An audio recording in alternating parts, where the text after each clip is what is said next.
The Shooting of Dan McGrew.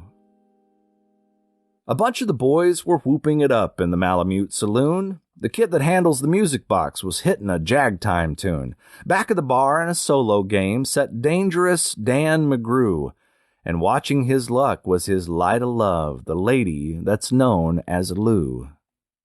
When out of the night, which was 50 below, and into the din and the glare, there stumbled a miner fresh from the creeks, dog dirty and loaded for bear. He looked like a man with a foot in the grave and scarcely the strength of a louse. Yet he tilted a poke of dust on the bar, and he called for drinks on the house. There was none could place the stranger's face, though we searched ourselves for a clue. But we drank his health, and the last to drink was Dangerous Dan McGrew. There's men that somehow just grip your eyes and hold them hard like a spell, and such was he, and he looked to me like a man who had lived in hell. With a face most hair and the dreary stare of a dog whose day is done, as he watered the green stuff in his glass, and the drops fell one by one. Then I got to figuring who he was, and wondering what he'd do. And I turned my head, and there watching him was that lady that's known as Lou. His eyes went rubbering around the room, and he seemed in a kind of daze, till at last that old piano fell in the way of his wandering gaze. The ragtime kid was having a drink. There was no one else on the stool, so the stranger stumbles across the room and flops down there like a fool. In a buckskin shirt that was glazed with dirt, he sat, and I saw him sway. Then he clutched the keys with his taloned hands. My God, but that man could play. Were you ever out in the great alone, when the moon was awful clear, and the icy mountains hemmed you in with a silence you most could hear, with only the howl of a timber wolf, and you camped there in the cold? A half-dead thing in a stark-dead world, clean mad for the muck called gold. While high overhead, green, yellow, and red, the north lights swept in bars, then you've a hunch what the music meant. Hunger, and night, and the stars. And hunger not of the belly kind, that's banished with bacon and beans, but the gnawing hunger of lonely men, for a home and all that means.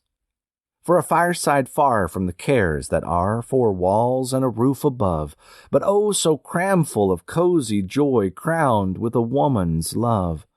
A woman dearer than all the world, and true as heaven is true. God, how ghastly she looks through her rouge, the lady that's known as Lou. Then on a sudden, the music changed, so soft that you scarce could hear. But you felt that your life had been looted clean of all that it once held dear, that someone had stolen the woman you loved, that her love was a devil's lie, that your guts were gone and the best for you was to crawl away and die. 'Twas the crowning cry of a heart's despair, and it thrilled you through and through. I guess I'll make it a spread misere, said Dangerous Dan McGrew. The music almost died away. Then it burst like a pent-up flood, and it seemed to say, "Repay, repay," and my eyes were blind with blood. The thought came back of an ancient wrong, and it stung like a frozen lash, and the lust awoke to kill, to kill. Then the music stopped with a crash, and the stranger turned, and his eyes they burned in a most peculiar way. In a buckskin shirt that was glazed with dirt, he sat, and I saw him sway. Then his lips went in a kind of grin, and he spoke, and his voice was calm.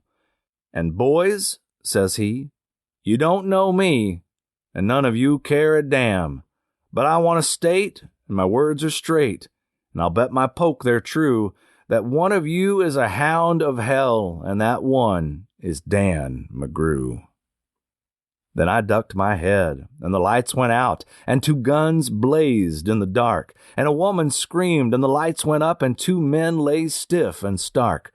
Pitched on his head, and pumped full of lead, was Dangerous Dan McGrew, while the man from the creeks lay clutched to the breast of the lady that's known as Lou. These are the simple facts of the case, and I guess I ought to know.